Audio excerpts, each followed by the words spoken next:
Lee, everybody has been talking about this new release of JFK assassination files, and people who've been watching High Dive or following your reporting know that you know a lot about this CIA guy, James Jesus Angleton. We're going to talk about him tonight. Indeed. How are you, Lee? Oh, good. I'm very good, Jason. Thanks for doing the show. I appreciate it. I want to clear up some misconceptions a lot of people have. I'm seeing on them on X, they're saying things that are wrong. But give it Ben Shapiro clip handy. Well, give me a minute to get that. I didn't know you wanted to go to that right away. No, I'm just winging it, improving. So sorry. So tell me when you get that. But a lot of people have been talking about Ben Shapiro's comments about this today. And I'm pointing out what I'm doing is not what Ben Shapiro is doing. I'm going to say something that may sound at first like I'm letting Israel off the hook, but I'm doing the opposite, actually. So, now, this is someone letting Israel off the hook. But let's hear what Ben has to say about why he doesn't care about the JFK files. I would go even further than say letting off the hook. It's conspicuous how much he doesn't want to talk about it and wants to dismiss it. Let's listen. Right. Sort of conspiracy theorizing that's become incredibly popular on the right these days. It was popular on the left, and now it's become increasingly popular on the right. The kind of, let's just ask questions. We'll ask, who really killed JFK? Wink, wink, nod, nod. And then you're like, well, do you have any evidence of the thing that you are presupposing? Well, no, I'm not making any accusations. I just know I don't believe the story that I'm being told. I know not to trust the authorities. You're like, well, that's fine, but do you have like any evidence? Like evidence, not just supposition. I said, well, you're part of it, aren't you? You're part of it. The reason that you're so defensive about all this is, I don't care who killed JFK. I mean, I do, because it's really interesting, but I noticed that the calendar says 2025 and he was killed in 1963. And so my opinion about who killed JFK has about as much relevance as who killed William McKinley, or James Garfield, which is to say not an enormous amount. That's one of those, methinks thou doth protest too much.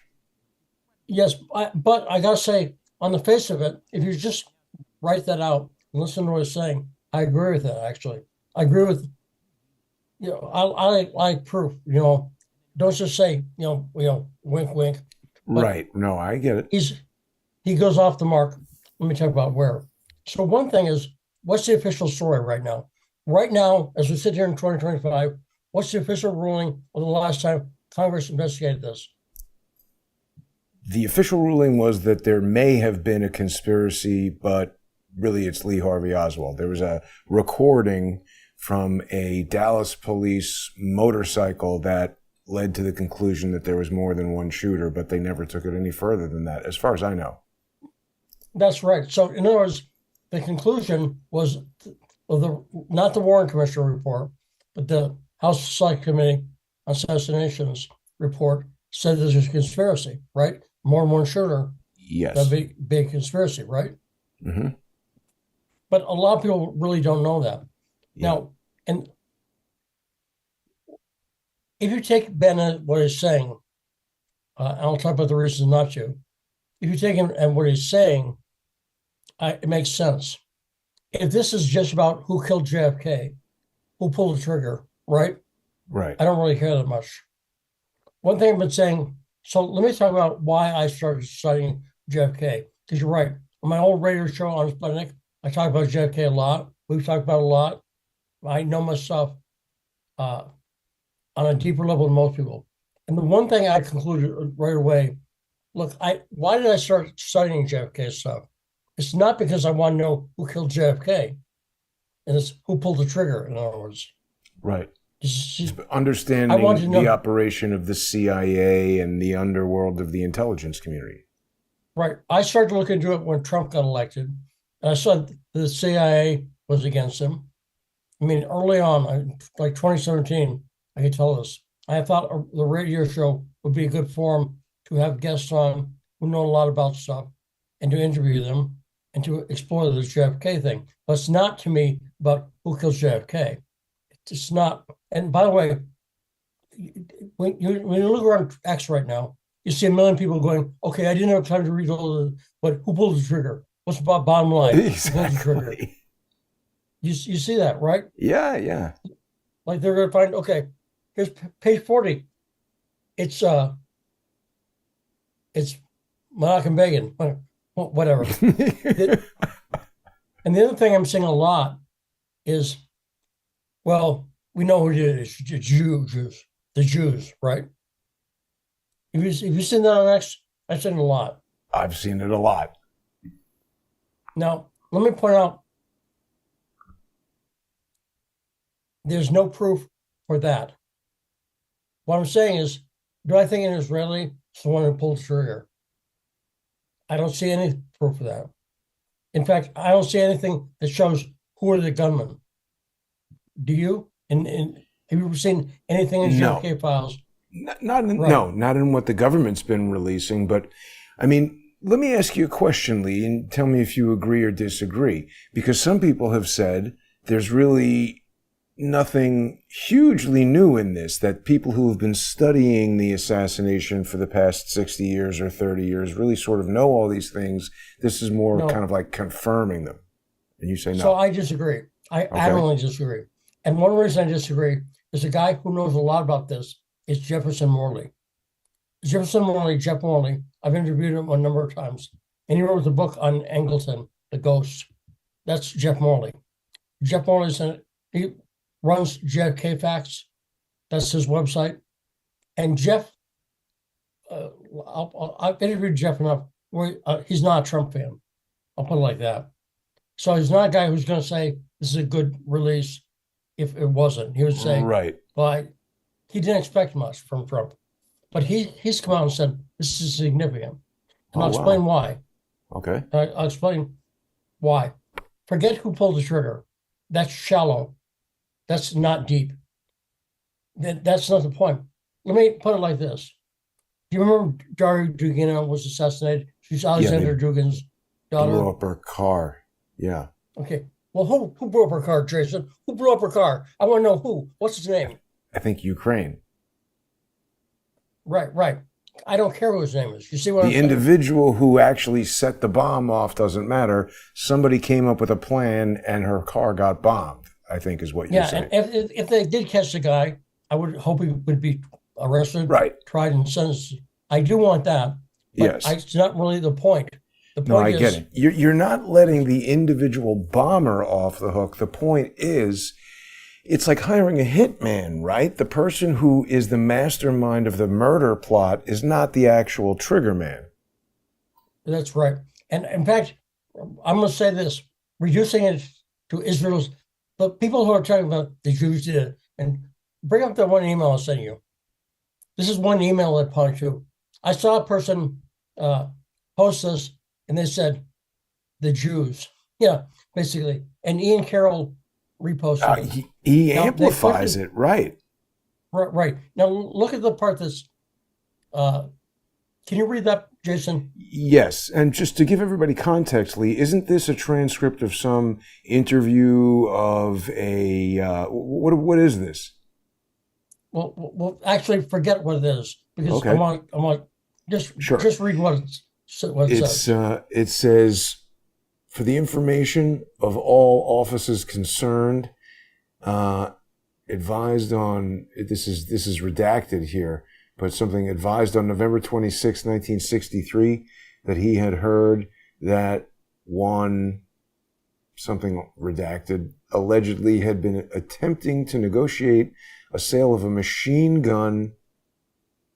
Wait, and Jason, are you reading It's the highlighted part. It says, we now have plenty of money. Our new backers are Jews as soon as we or they take care of Kennedy. Right. Now, again, I don't, this is where the context is very important, because this is, right. There are a couple people who said something about the Jews, but they have no proof. There are people, look, if I'd walked in and said that, not that I would, but Ian Carroll, if he'd walked in 1963 and said, it's the Jews. Exactly. Right. That's what I'm saying. It's an interview. It's a transcript of an interview with some confidential human informant or some person that's being interviewed and transcribed like an FBI 302 or a police interview or something. And this is what he's saying. So that was my first response. It's like, all right, well, who is this person? How credible of a witness are they? Just because somebody wrote this down in 1963 doesn't mean it's true. Like you're saying, if it was a lie on that day, it's now just a recorded lie. But people went to it like this is the smoking gun that Israel did everything. But let me I'll talk about Israel. Again, I'm not letting Israel off the hook. I'm trying to say an Israeli or whoever, a Jew in America who's a Zionist, pull the trigger. That's not in those files, right? Agreed? Correct. Agreed. But what is in these files is the email that I posted. I think you put it on the title page. One about Angleton. Yeah. Well, and that's interesting because again, so here we have James Jesus Angleton dressed as like a weird cowboy with the head of the Mossad. And we also have a declassified document that it says that the CIA has no objection to declassification except for this part that talks about Israeli intelligence. So talk about that, Lee. Okay, so why is he saying that? Why is James Jesus Angleton saying that? And sorry, before you go on, just let's be cautious that this is a third rail topic, and we're going to continue the conversation in about 15 minutes on patreon.com/Stranahan, also on odyssey.com/@crowdsourcethetruth, crowdsourcethetruth.substack.com, subscribestar.com, and patreon.com/crowdsourcethetruth. And I do want to thank everybody who sponsors the show. But, Lee, everybody always says, if you talk about us Jews, you get banned. So we got to just be careful. And I want to make sure that people do visit patreon.com/Stranahan and sponsor Lee. And again, I should say my voice is like this because I've had strokes. So forgive my voice. We got to warn people. Okay, we got to hear about Angleton and the Mossad. So, no, read that email basically. Sum it up. Yeah, why did they say they're going to redact that? The answer to that question answers another question. Why did this material stay hidden and classified for so long? What's this big secret that they keep it hidden? Well, in my view, you're asking or you're going to tell us? I know the answer. Yeah. I'm asking, but it's kind of rhetorical. But go ahead. I'd like to hear what you think. Because I know why. I mean, again, in my view, the relationship here is that Israel is essentially like a hitman. Some rich person wants to kill his wife. He's not going to take a gun and shoot her. He's going to hire some criminal to do it. So the stand-in here, the apparatchik, the cutout, is Israeli intelligence. And the reason they don't want to reveal that is because it's still true today. No, actually, it's something else. It's a different issue, but it's still a secret today. Okay. That's not what that's about. What is it? Once you get this, okay. Let me ask you a question. Does Israel have nuclear weapons? Yes, but they don't admit it. Boom, boom. You see what she said right there? It's still a secret. Israel's had nuclear weapons since I think 1960s. Late 50s, right. Late 50s, early 60s. And who was the person who was in charge of A, getting them the plutonium, and B, hiding it? But that I don't know. James Jesus Angleton. Right. Yes. I did know that he was involved in helping Israel get the nukes. But I mean, Lee, again, it comes back to my analogy of the hitman. If Israel is the hitman and you want the hitman to have a gun, you don't want people to know that you facilitated the getting of the gun. Forget that hitman for a second. All right. What's absolutely factually true is Israel has not revealed there's nuclear weapons. Mm-hmm. Does that make sense? So yes. Let's say a person, anybody from the government came out, Marco Rubio, and said, well, Israel has nuclear weapons. He would be immediately revealing a state secret of Israel, right? I mean, I guess everyone knows it.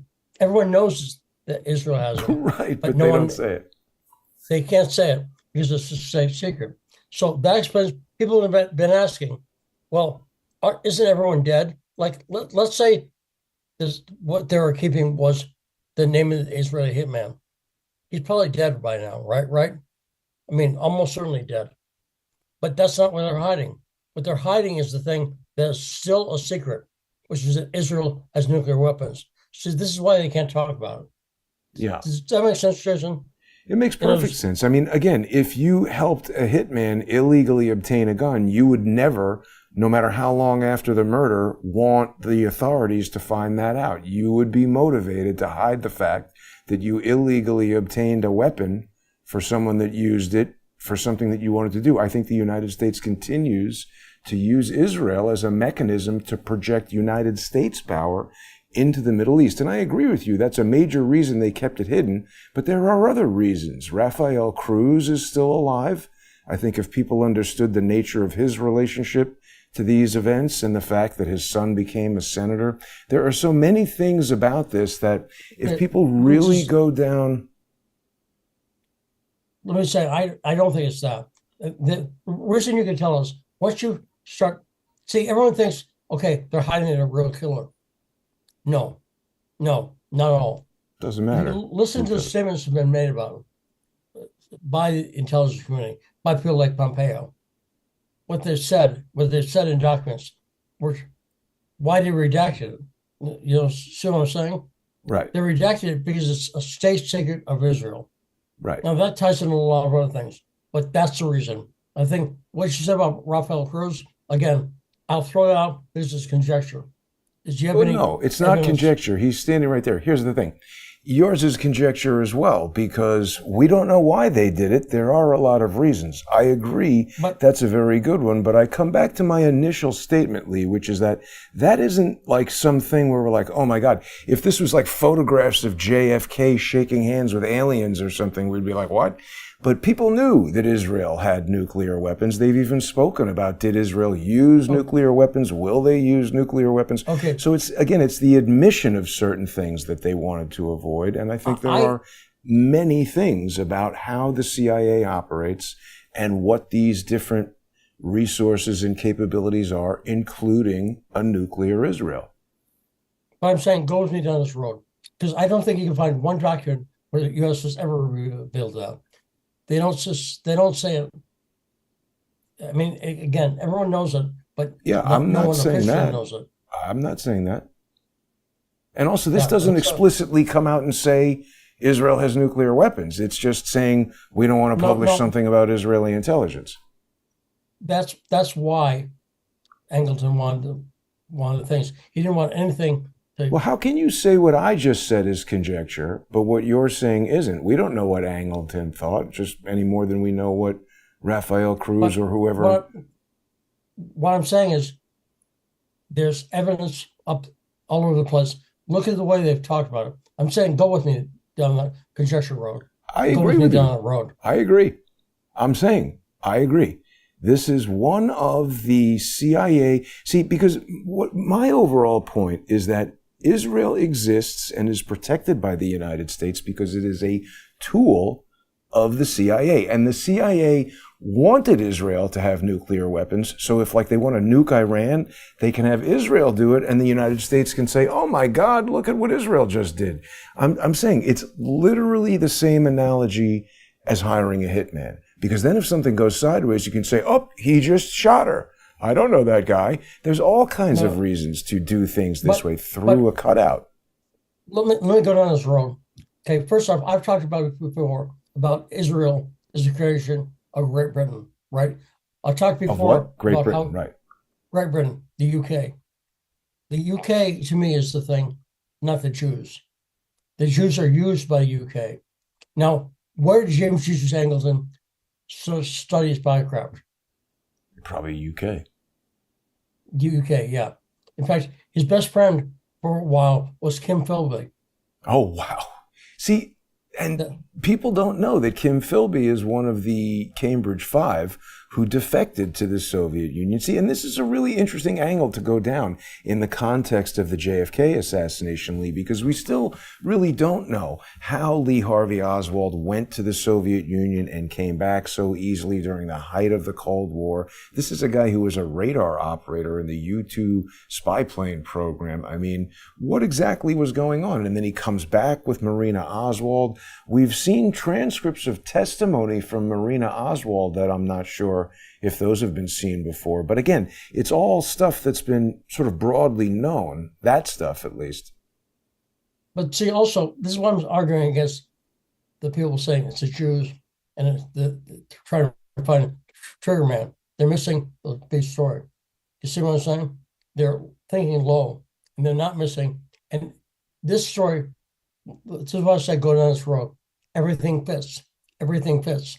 It makes sense that Angleton fits in with the things I said about Israel and the UK.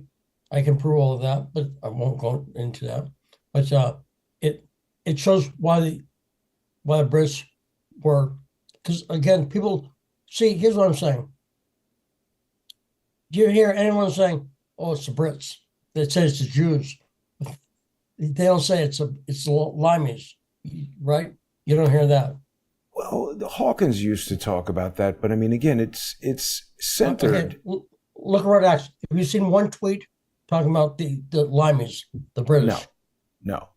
Right. But I would also, Lee, expand on it and say that I don't disagree. See, the thing is, I agree with you, but I have additional beliefs beyond what you're saying, that it's not just the British. I mean, I personally believe you go back to the American Revolution, and it's just irrefutable that French Freemasons and American Freemasons were very, very involved there. So what is that? Is it, there's all this hidden knowledge. I'm not saying, see, this is what I'm saying. I'm not saying this is the end point. I'm saying if you use this as a starting point, what I'm saying it's about hiding. See, why did the UK want a stronghold in the Middle East?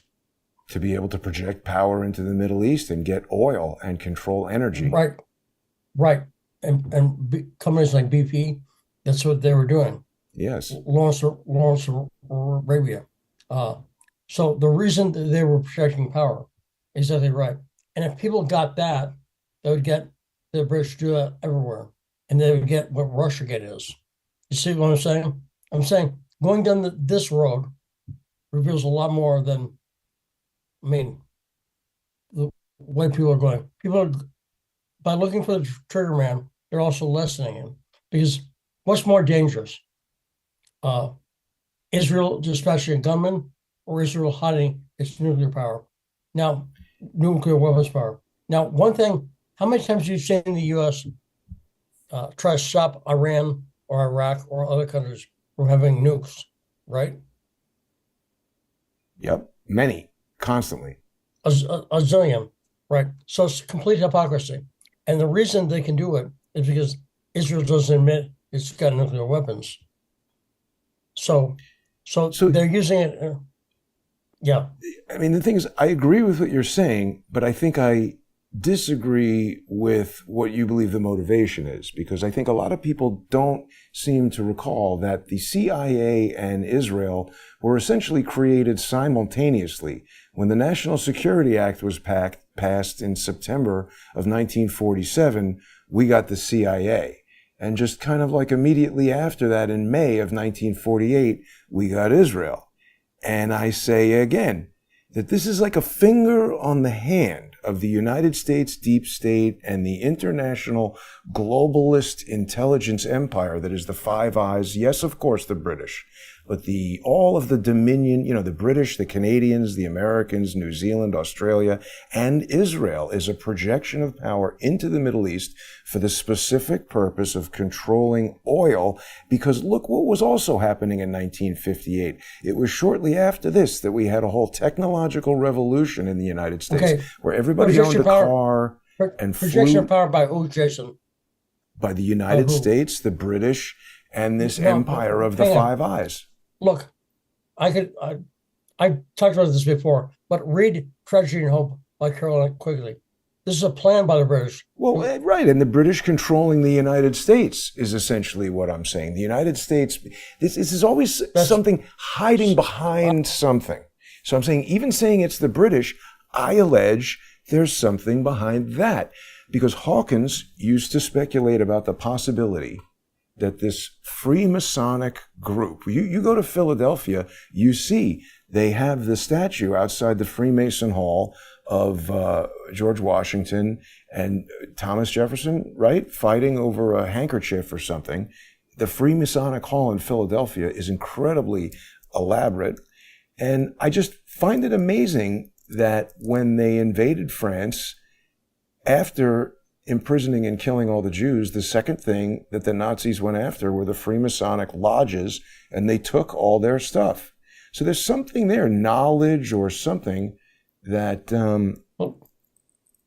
Well, try to tie back into Brits, because if you do that... Well, tie it back into Brits, because Hawkins used to say that the American Revolution was an illusion, and that the United States was still controlled by the British Empire, and that just like I'm saying Israel is an apparatchik for the CIA, the United States is essentially an apparatchik for the British Empire that you're describing. But I'm just saying that it goes beyond that. It's this world conglomeration. So my counter to that would be, why did they have to reestablish a relationship in the mid-18th century, sorry, around Civil War, around the 1860s? Why did Cecil Rhodes say, why did they have to reestablish it if the British were already? The British weren't. We defeated them. We hated the British. They wanted to get it back. This is a debate. I'm just telling you what Hawkins used to talk about, and there's a lot of really unknown things about the Freemasonic origins of the United States and the ongoing potential influence of Freemasonry, and it admits that it has hidden knowledge. So I'm just saying, I don't know what it is. But listen, Lee, we're at our break point here. We're going to head over to Let me mention one thing before we go. I'm doing a fundraiser right now. I'm going to be doing a truth-a-thon this weekend, and one of the things I'll be doing for all my Patreon members, free or paid, I'll be putting out some material like cliff notes of 3 very important books about JFK: The Ghost, the story of James Angleton; Mary's Mosaic, story of Mary Pinchot Meyer, and lover of John Kennedy, whose diary is stolen by Angleton after she was killed. And I'll be doing JFK: The Unspeakable. Good cliff notes. They're great books. I recommend everyone read them, but to read them would take you like 40, 50 hours. I mean, the audiobooks are like 40, 50 hours. I'm reducing it to a very simple Cliff Notes version. And every member of my Patreon, free or paid, will be getting that. And I'll be talking about that in my Truth-a-thon about this. Great. Yeah, so people can check that out on patreon.com/Stranahan. And if you haven't already sponsored Lee, get on there now. We'll be back in less than 5 minutes. People can also join us on odyssey.com/@crowdsourcethetruth, crowdsourcethetruth.substack.com, and subscribestar.com, and patreon.com/crowdsourcethetruth. We still have a lot to talk about, so stay with us. We'll be